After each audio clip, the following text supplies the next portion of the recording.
Early in his Summa Theologiae, Aquinas writes this, and it's 1 on your sheets. We cannot know what God is, only what he is not. We must therefore consider the ways in which God does not exist, rather than the ways in which he does. Now, you may think that that's an odd thing for a Christian philosopher to assert. So, you might suppose that Aquinas does not mean what he appears to be saying. This evening, I'm going to try to explain that that supposition would be wrong, and that Aquinas' philosophy of God is just shot through with the conviction that in a truly serious sense, those who speak about God do not know what they are talking about. Regardless, that is, of whether they say God exists or whether they say there is no God. Now, some theologians and philosophers seem to suppose that we have a fairly clear idea what it means to say that God exists.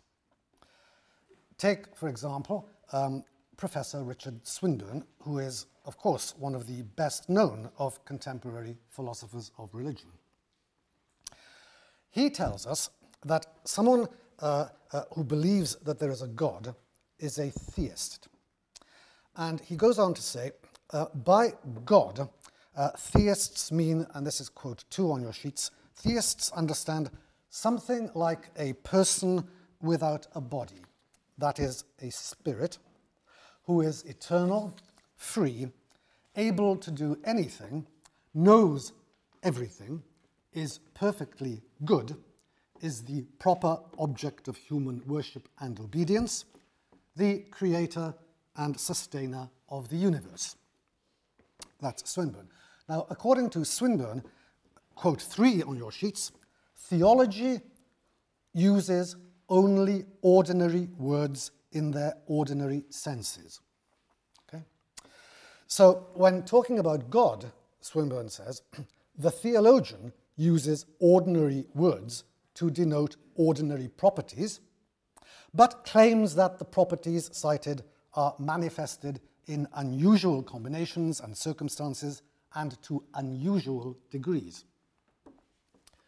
Now, on this account, God, though different from us, is also rather like us, since he's a person who knows and acts.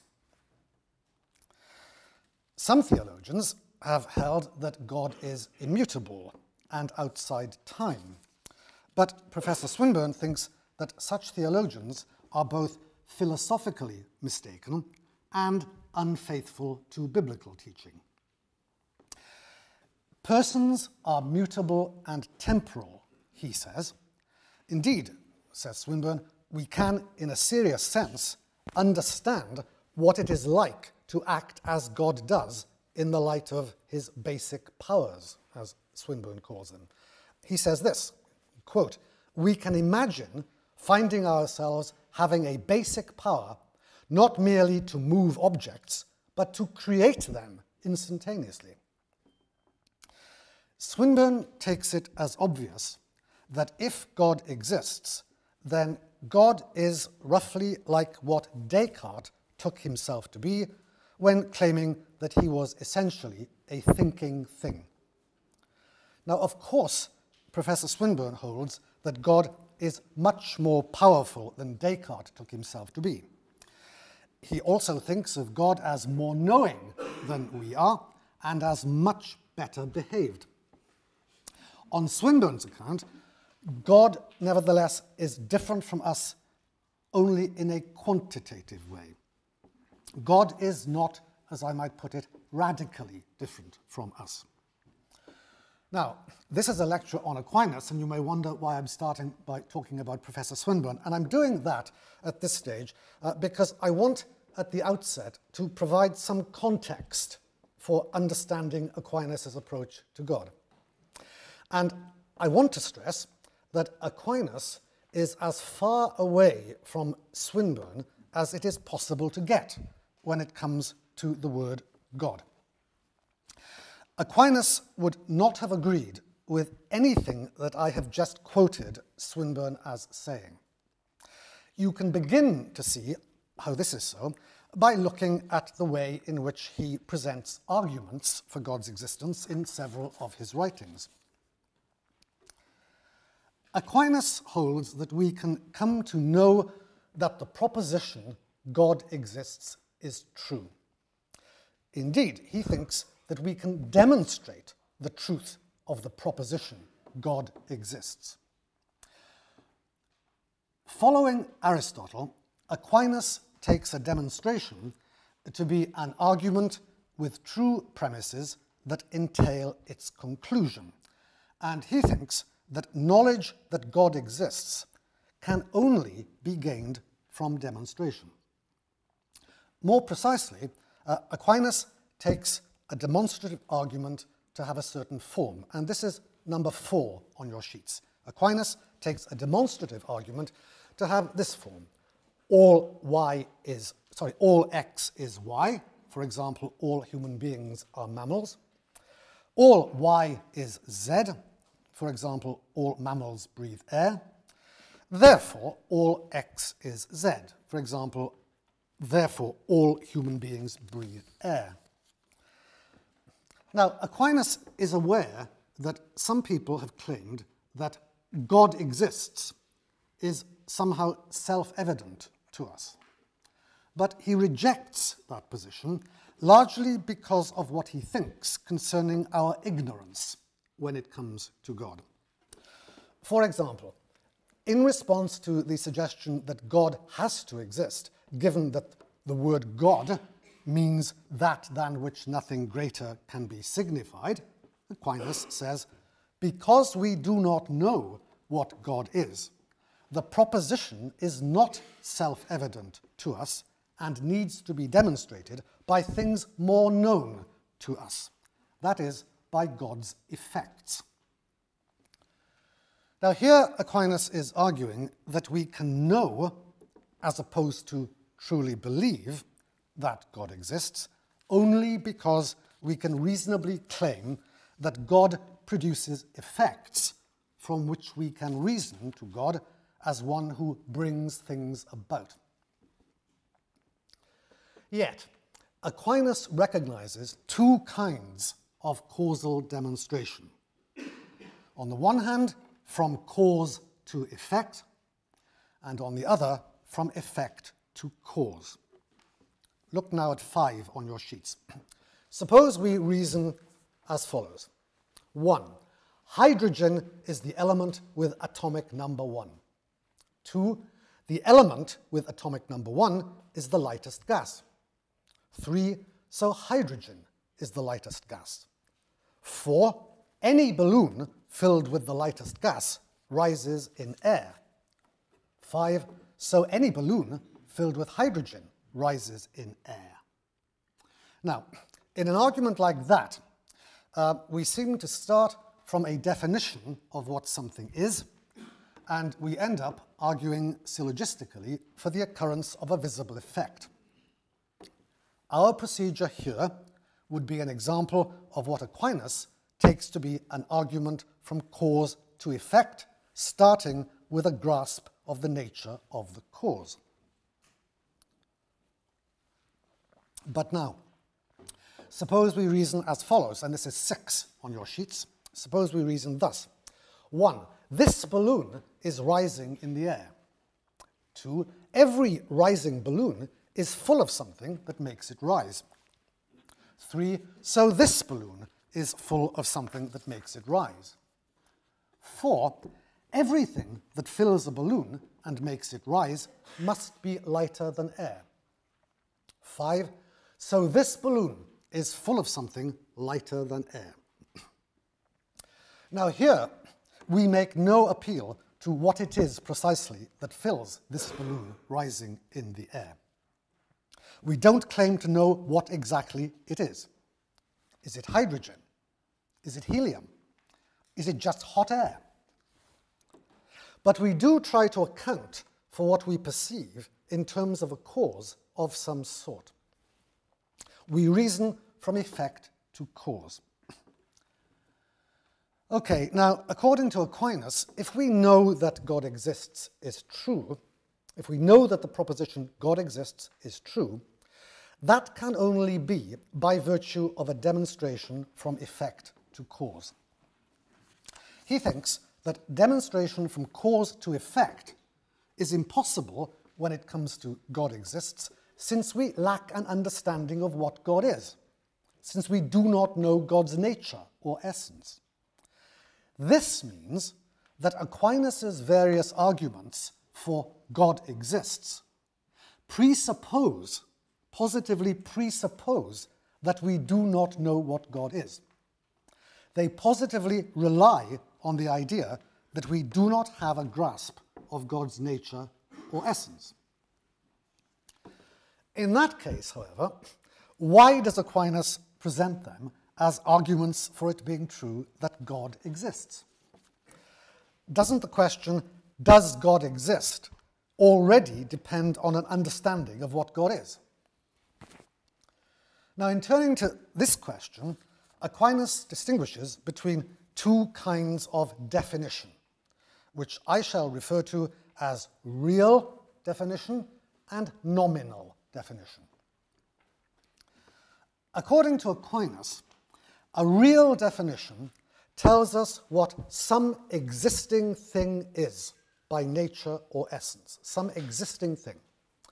So, in his view, we can reasonably aim at a real definition of what, say, a cat or a rose is. But now, what, say, of wizards or hobbits? Can these be defined? Well, since they do not exist, Aquinas denies that we can arrive at a real definition of them. Yet, of course, wizard and hobbit are genuine words, and it's surely possible to explain what they mean. So, as well as acknowledging that there are real definitions, Aquinas also agrees that there are nominal ones. And his arguments for the truth of God exists are all grounded in a series of nominal definitions. Aquinas, of course, does not think that the word God signifies something unreal. But when formally arguing that God exists, he employs only nominal definitions. That is what accounts for the fairly minimalistic, as I would call it, minimalistic understanding of the word God in his famous 5 ways of demonstrating that God exists, the 5 ways that you can find in the Summa Theologiae. When he's presenting those arguments, all Aquinas claims to have shown is the following. 1, that there is a first cause of change that is not itself changed by anything. 2, that there is a first cause that is not itself caused in any way. 3, that there is something that owes its necessity to nothing else, something which is the case, the cause, the reason why other things must be, and something that causes in all other beings their being, their goodness, and whatever other perfections they have. That's the nominal definition at work in the 4th way. And in the 5th way, the nominal definition at work is something with intelligence that directs all natural things to ends. Now, Aquinas, as I'm saying, is here only employing what he takes to be nominal definitions, ones that he just derives from what he believes to be traditional talk about God, traditional talk coming from Jews and Muslims and Christians.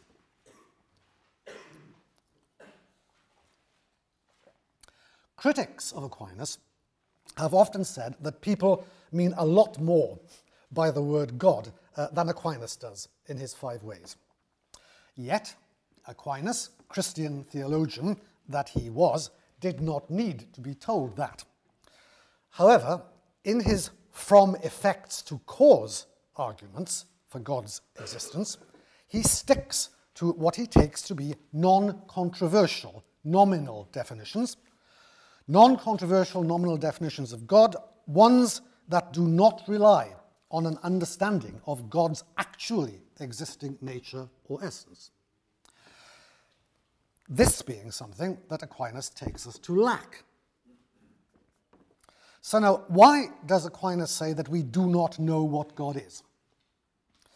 Here, I think we need to note the drift of Summa Theologiae, Part 1, Question 3, and comparable texts, in which Aquinas notes ways in which God cannot be thought of as composite.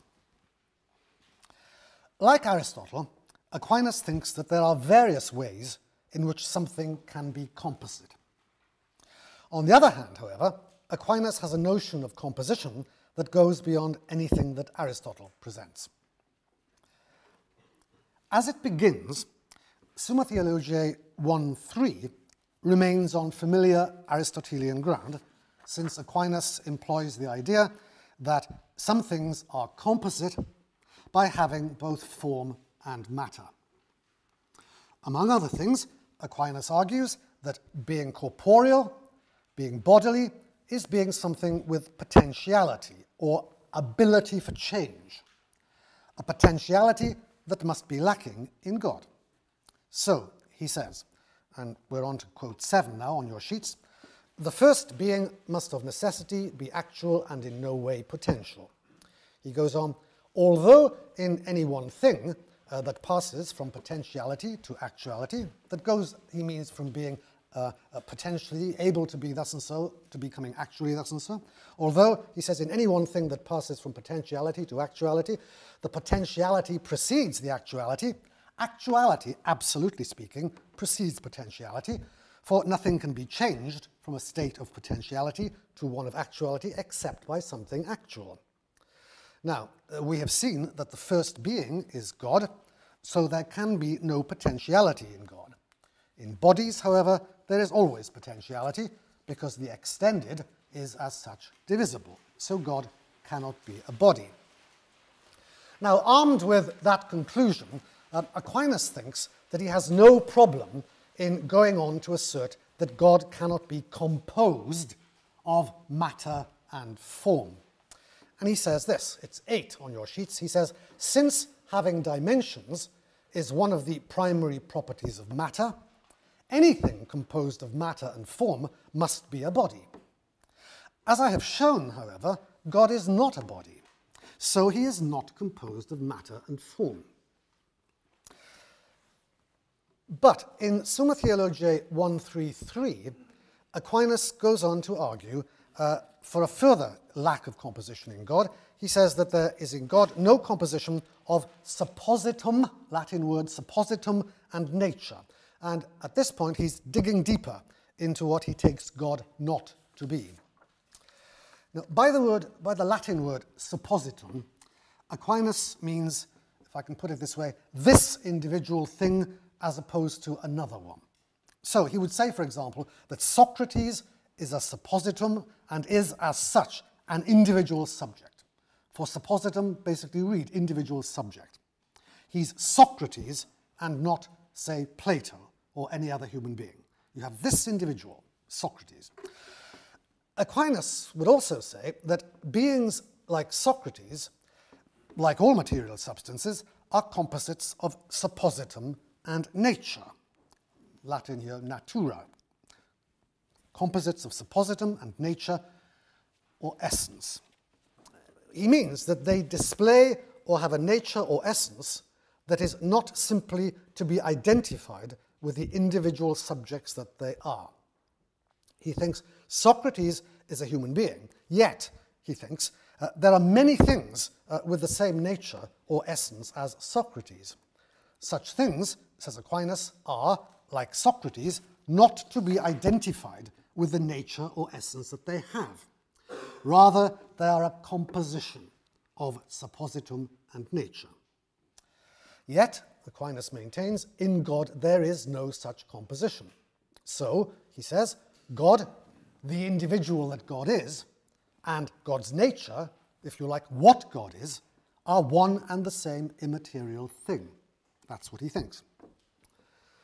Now, in propounding this teaching, Aquinas is first of all saying, of course, that God is not an individual in the sense of individual that we have in mind when we say that an individual is one of a kind of which there is or could be more than one member.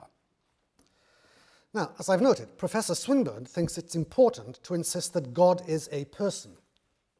Aquinas, however, doesn't think that God is a thing of a kind. He doesn't think it possible to classify God. You might suppose that Aquinas would at least concede that God and everything other than God add up to a definite number of beings. Yet Aquinas believes that is a being, the phrase is a being, doesn't tell us what something is. Or as he says, there is no such class of things as things that simply are. Aquinas isn't even willing to say that God is a substance. Look at quotation 9 on your sheets. In Summa Theologiae 3:6, he says, the word substance does not mean boldly that which exists of itself, for existence is not a genus. This is back to there's no such class of things as things that simply are, okay? Existence is not a genus. Rather, he says, substance means that which is possessed of an essence such that it will exist of itself, excuse me, even though to exist is not its essence. So, what I'm saying is it's clear that for Aquinas, God does not belong to the genus of substance. In Summa Theologiae 1:3:3, Aquinas is defending the idea that God is a subsisting form, not something exemplifying or possessing a form. And that, of course, means that Aquinas is trying seriously to distinguish between God and those objects of experience of which we can claim knowledge concerning what they are, essentially. He takes these to be objects of sensory experience, objects perceived by the senses, which allows us to pick them out as individuals and to ascribe natures to them, this implying a distinction in them of individuality and nature. Yet, says Aquinas, God is a single, non-corporeal and subsisting nature.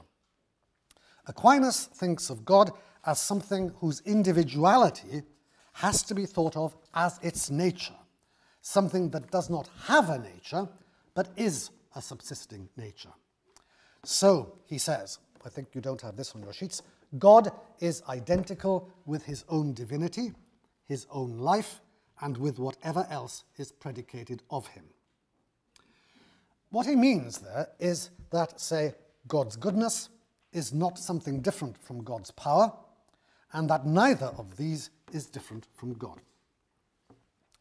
Now, I think we can put that point by saying that Aquinas thinks that the logic of our language fails us when we try to talk or think about God. Our language, and therefore our thinking, is heavily grounded in a distinction between subject and predicate. And our understanding of things in the world reflects this. For Aquinas, however, God does not have properties. Aquinas agrees that, for example, God is living, good, knowing, powerful, and so on, but he does not think of God's life or knowledge or goodness and power as aspects of God or as attributes that God happens to have as you and I have various attributes. Nor does he think of them as being really distinct in God as they are in us, or as distinct from God. His view is that terms like God and the power of God both refer to one and the same reality, which is one reason why he says that we do not know what God is. For how can we claim to understand the nature of something that in reality is not material, not one of a kind lacking properties or attributes distinct from itself? Now you might say, there's nothing here to understand, since Aquinas is talking nonsense while claiming that God lacks composition. Okay, that's a route you might want to take. But, and as Peter Geach once noted, I think, there is a comparison to hand which might give us pause a bit when consigning Summa Theologiae 133 to the flames as being obviously incoherent. I think what Geach says is worth quoting in full. It's 10 on your sheets. He says this, referring to Aquinas on simplicity as I've just been expounding him, okay? He says, the difficulty here is to exclude from one's mind the Platonism that Aquinas combats, the barbarous misconstruction of the wisdom of God as wisdom which belongs to, is a property of God.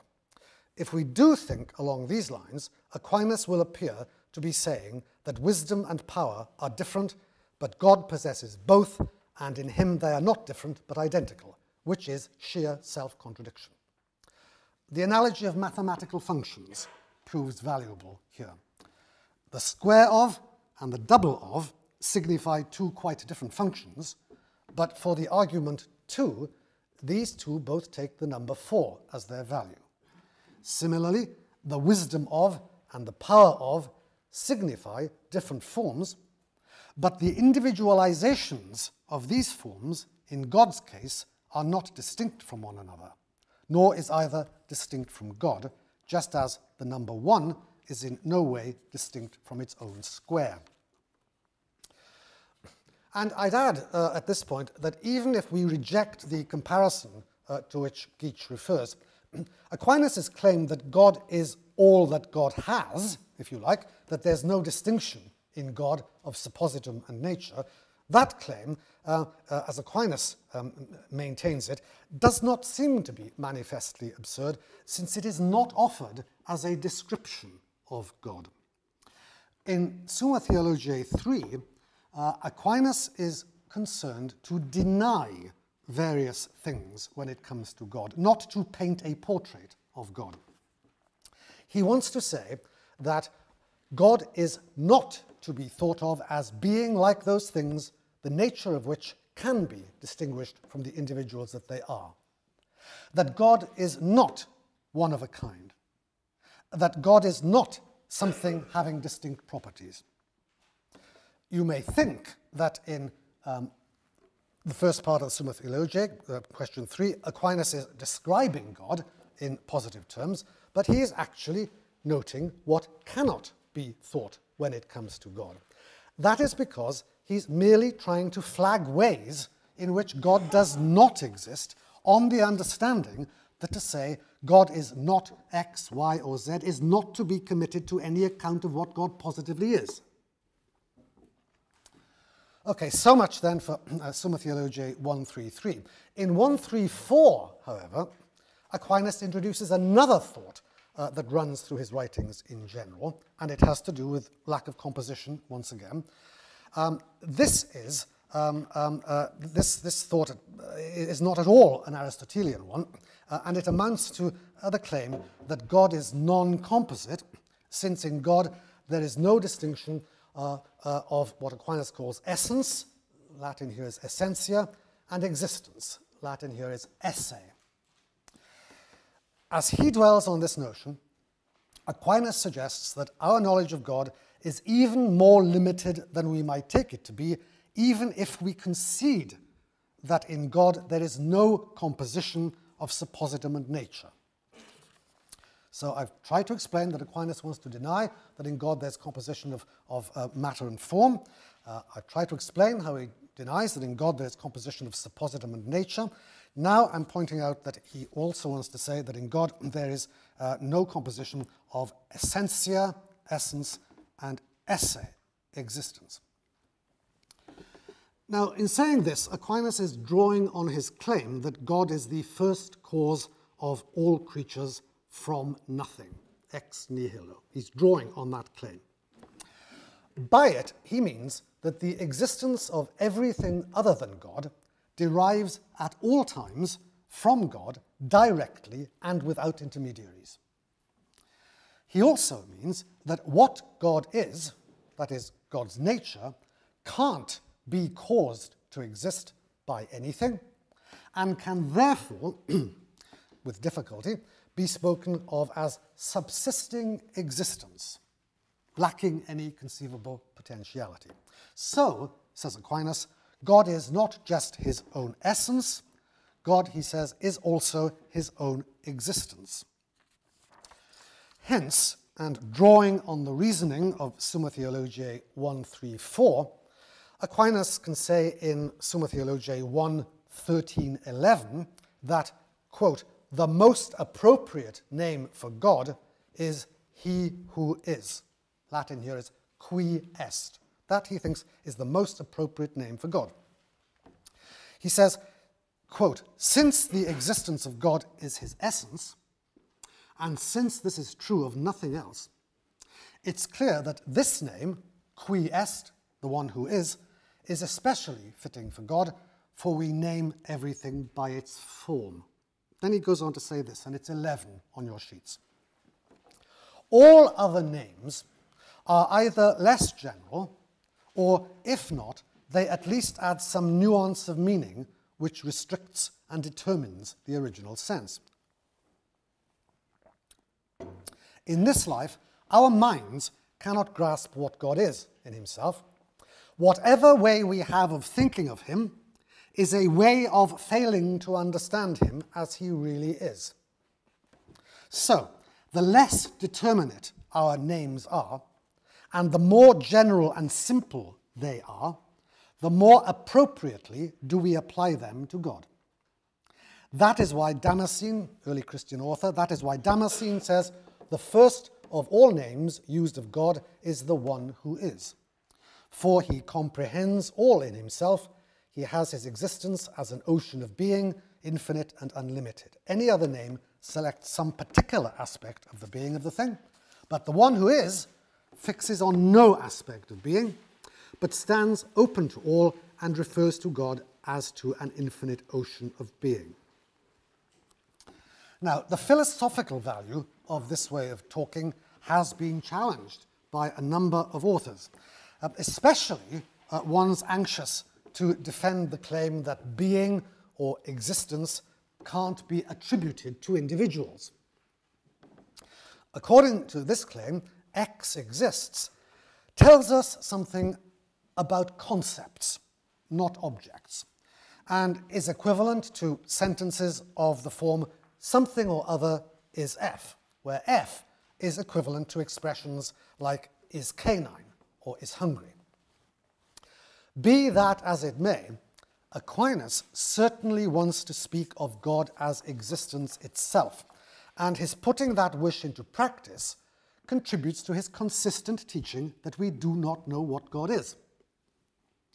That is because, as I've said, Aquinas does not think that exists, the word exists, can enter into a real definition of something that expresses what we know it to be.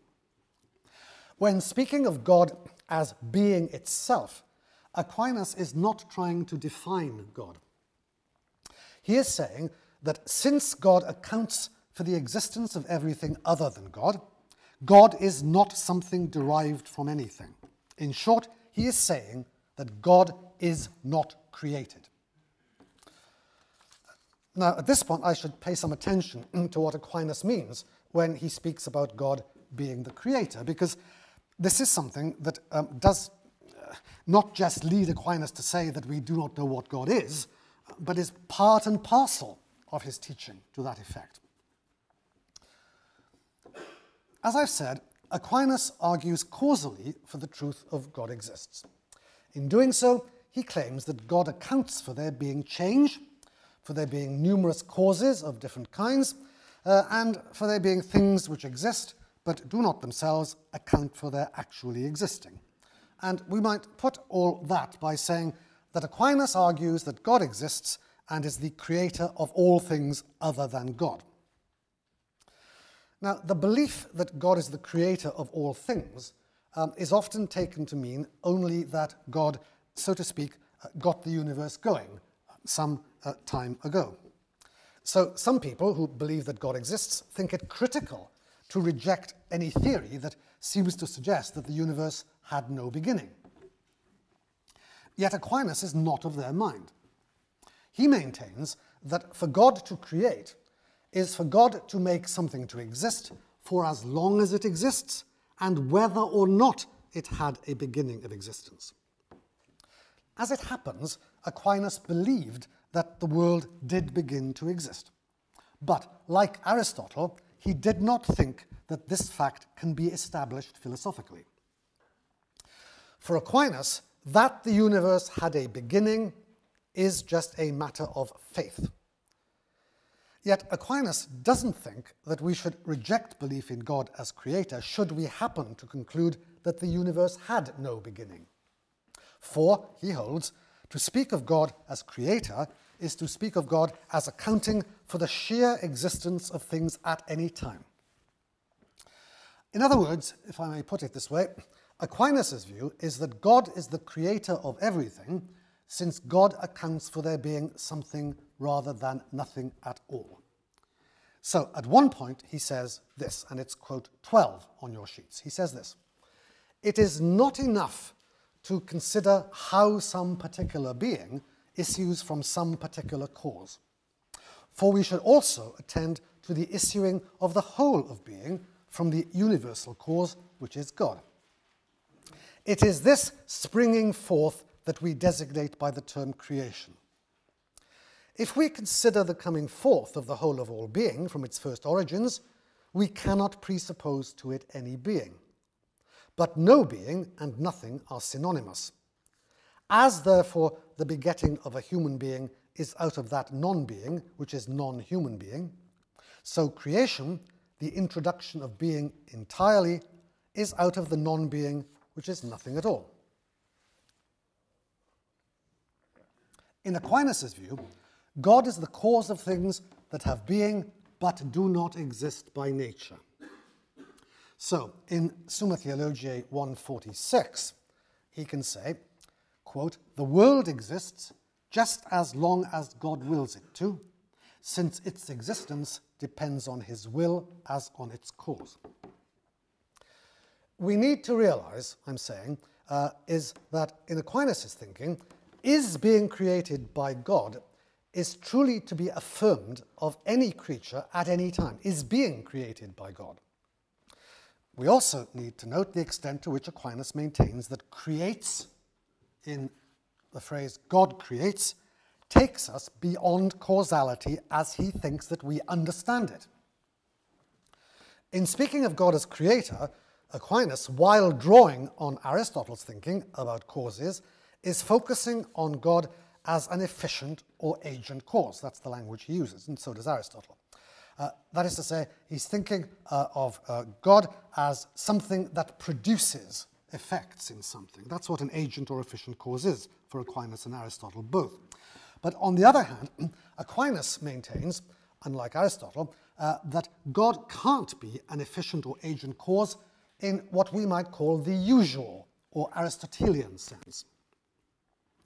Following Aristotle, Aquinas thinks that talk about efficient or agent causes has its roots in our recognition of change in the world and in our looking, so to speak, for culprits. If I start running a temperature, I ask, what's responsible for this? If I return to my apartment to find it robbed, I ask, who did this? Now, Aristotle and Aquinas have no inclination to construe talk about efficient causation as deriving from our experience of what David Hume called constant conjunction. They think that causal explanation aims at understanding why this or that thing is producing a result of a certain kind, regardless of how often it seems to be doing so. Also, and abstracting from our experience of what tends to follow from what, they think of efficient causes as agents active in their effects. That is, Aristotle and Aquinas think of efficient causes or agents as being active in their effects. And they conclude that an efficient cause and its effect are, in a sense, one thing. Very unhuman position, I think. As Aquinas puts it, what the agent does is what the patient undergoes, so that action and passion are not two changes, but one and the same change, called action insofar as it is caused by an agent, and passion insofar as it takes place in a patient. Let's put it like this. If I cause the drapes on my window to be drawn, that's because they are being drawn because of me. If I cause them to be drawn, they are being drawn because of me. Because my act of causing the drapes to be drawn amounts to the drapes just being drawn by me. Yet this account of efficient or agent causation is an account of it as it occurs in the universe. And it diverges from what Aquinas thinks when it comes to God making the difference between there being something and nothing. It diverges since Aquinas does not think of God's creating as making any difference to anything, and therefore as bringing about a change in something. He wants to talk about creation as a kind of efficient causation, but he goes beyond Aristotle because he thinks that there is a kind of efficient or agent causation which is God's, and this causation does not make any difference to anything. It does not bring about a change in something. In short, though Aquinas takes God's creating to be a form of making, and indeed, though he takes it to be an instance of efficient or agent causation, he also takes it to be making that is not to be understood as we understand making in general. It's making that brings about something from nothing, not making that results in a transformation of some kind. It's making that does not modify anything, but makes things to be what they are. It's making by a maker that's not a thing as objects in the universe are things. It's making that is thoroughly mysterious to us. Now, you might, of course, say that if that is what creating, as ascribed to God, is, then making has undergone what Professor Anthony Flew once described or called the death by 1,000 qualifications. You might think that. And you might think that Aquinas is incoherent in what he says about God as creator. Flew's point, intended to be critical of belief in God, Flew's point is that those who make assertions about God typically allow nothing to count against them and end up saying nothing of significance, since the words they use when talking about God lose their original meaning. Now, unlike Flew, Aquinas positively welcomes this death by 1,000 qualifications. That is, when it comes to talk about God, he welcomes it since he takes it to be a positive consequence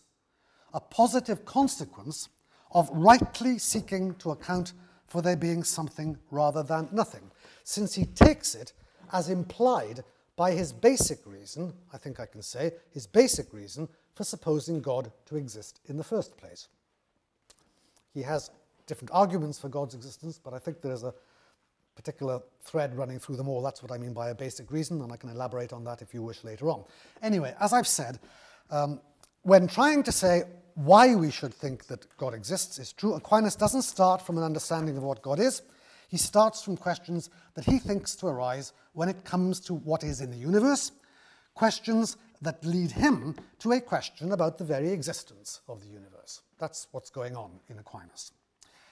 Wittgenstein once said, "It's not how things are in the world that is mystical, but that it exists." Now, I think it could be said that Aquinas agrees with Wittgenstein here. However, while Wittgenstein goes on to say that when wondering why the world exists, we should resort to silence, Aquinas tries to keep talking, albeit that he recognizes that he is using language that stretches to breaking point, that is, to the point where he's trying, if you like, to say more than he can mean, to the point where he ends up seriously asserting that we do not know what God is, and are better informed when it comes to what God is not. Aquinas thinks that we have some, albeit limited, knowledge when it comes to what created things in the universe are. But he also holds that God is not a created thing having existence as an effect, and is therefore not a knowable thing at all. Why not? Because he thinks God is not one among the beings in the universe that exist as created. In his commentary on Aristotle's Perihermeneias, Aquinas says this. It's 13 on your sheets. This is from Aquinas' Perihermeneias, De Interpretatione. He says, God's will is to be thought of as existing outside the realm of existence, as a cause from which pours forth everything that exists in all its variant forms. Now, you may say, isn't Aquinas not well known for holding that some of the words we use when talking about creatures can be applied to God in a literal way, in a literal and non-figurative sense? Isn't he famous for thinking that? And therefore, how does that square with what I've been telling you? Well, yes, indeed, Aquinas does maintain that some of the words we use when talking about creatures can be applied to God in a literal and non-figurative sense. Indeed, in various places, he argues that some words can be used both of God and creatures analogically, as he puts it, analogically. And in saying this, he is understanding analogical predication to be a literal mode of discourse and not a figurative one. It's often supposed that when Aquinas talks about analogy, he takes himself to be talking about a figurative mode of discourse. He is not. He takes analogical predication to be a literal mode of discourse. Okay. However, be that as it may, when arguing along those lines, Aquinas does not go back. He does not go back on anything I've been ascribing to him this evening. He claims that certain affirmative statements about God can be known to be literally true for quite precise reasons. Okay, so he holds that when talking of God or arguing about God's nature, we are not always engaging in pure equivocation, since pure equivocation spoils arguments. Again, Aquinas also holds that God is not composite, and he reasons that when we say that God is such and such, when we say, for example, God is good, we are not speaking of God and of things in the world univocally, since things in the world can be distinguished from the properties or attributes that they have, while God cannot be so distinguished. In Summa Theologiae 1:13, Aquinas explicitly says that in this creature is F, and God is F, we can't construe F as univocal or purely equivocal, though its use in both cases can sometimes be justified with reference to causal reasoning from creatures to God. And that's where Aquinas' notion of analogical predication comes in. When it comes to some words signifying perfections,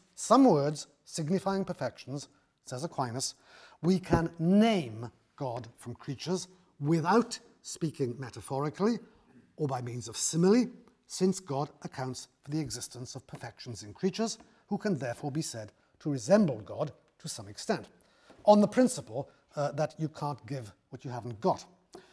Now, in spelling out those points, however, so indeed, this is Aquinas on literal affirmation concerning God. In spelling out those points, he never casts aside his claim that we do not know what God is. That's what I'm trying to bring out. Yes, Aquinas thinks we can make literally true statements about God, but he does not think that that is in conflict with his claim that we do not know what God is. Indeed, he reiterates that claim in the context of talking about analogical discourse. Look at now passage 14 on your sheets. He says at one point, we cannot see God's essence in this life. We know him only from creatures. We think of him as their source, and then as surpassing them all, and as lacking anything that is merely creaturely. So, we can designate God from creatures, though the words we use do not express the divine essence as it is in itself. Since we come to know God from creatures, and since this is how we come to refer to him, the expressions we use to name him signify in a way that is appropriate to the material creatures we ordinarily know. Repeat that. Signify in a way that is appropriate to the material creatures we ordinarily know. Now, God is both simple, like a form, and subsistent, like something concrete. So, we sometimes refer to him by abstract nouns to indicate his simplicity, while at other times we refer to him by concrete nouns to indicate his subsistence and completeness, though neither way of speaking measures up to his way of being, for in this life we do not know him as he is in himself. And then Aquinas goes on to say, and this is 15, it's a long quote, I'm sorry, but let's go through it. The difference between subject and predicate represents two ways of looking at a thing, while the fact that they are put together affirmatively indicates that it is one thing that is being looked at. Now, God considered in himself is altogether one and simple, yet we think of him through a number of different concepts because we cannot see him as he is in himself. But although we think of him in these different ways, we also know that to each corresponds a single simplicity that is one and the same for all.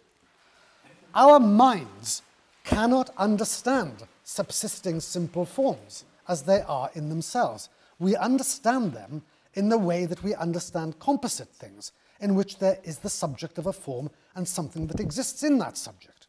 And so we apprehend a simple form as if it were a subject, and we attribute something to it. Now, as I've said, Aquinas thinks that attribution such as this always fails to represent God adequately, always. When we talk about God affirmatively, says Aquinas, we are always, as he puts it, signifying imperfectly. We may, he thinks, speak literally and positively about God while ascribing certain perfections to him. He does think that.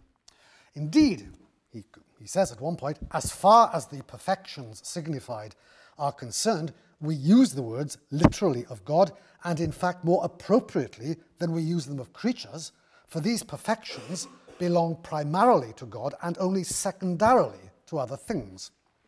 And yet, he goes straight on to say, but so far as the way of signifying these perfections is concerned, we use the words inappropriately, for they have a way of signifying that is appropriate to creatures.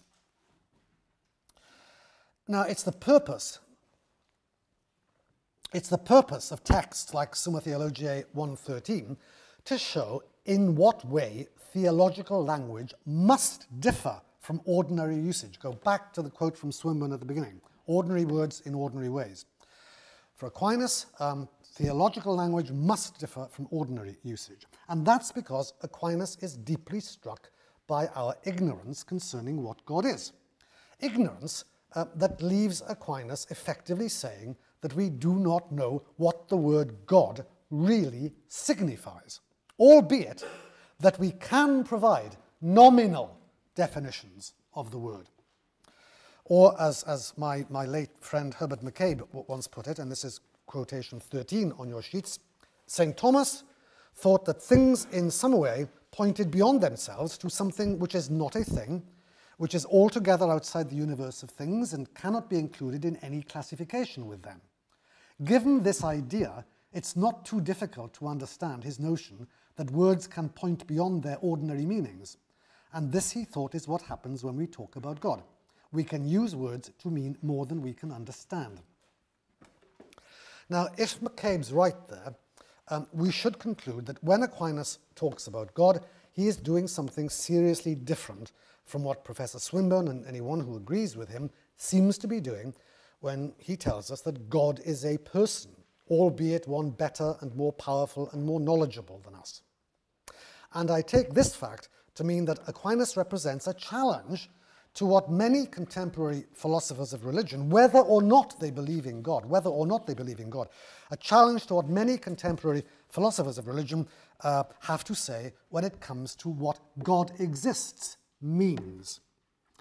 Were he alive today, Aquinas would be appealing to a text like Summa Theologiae 1:13 as one that, if cogent in its reasoning, big if cogent in its reasoning, ought to lead those who talk about God, as if God were some understandable member of a kind, ought to lead people who think of God in that way to think again. Now, it seems to me an appeal like this, coming from someone who can reasonably be taken to be one of the greatest of Western philosophers and theologians, an appeal coming from such a person along those lines ought perhaps to be taken very seriously, if only to be thought of as setting up an approach to God that at least atheists might bear in mind when saying that there is no God. Aquinas' treatment of God's unknowability might be full of mistakes. It might be wrong for some philosophical or theological reason, but I think it's something that should be borne in mind by anyone who understands what his teaching on God amounts to in general. Naturally enough, I suppose, people often tend to think of God as, so to speak, the biggest thing around, the top person, and so on. Now, Aquinas definitely does not think in this way.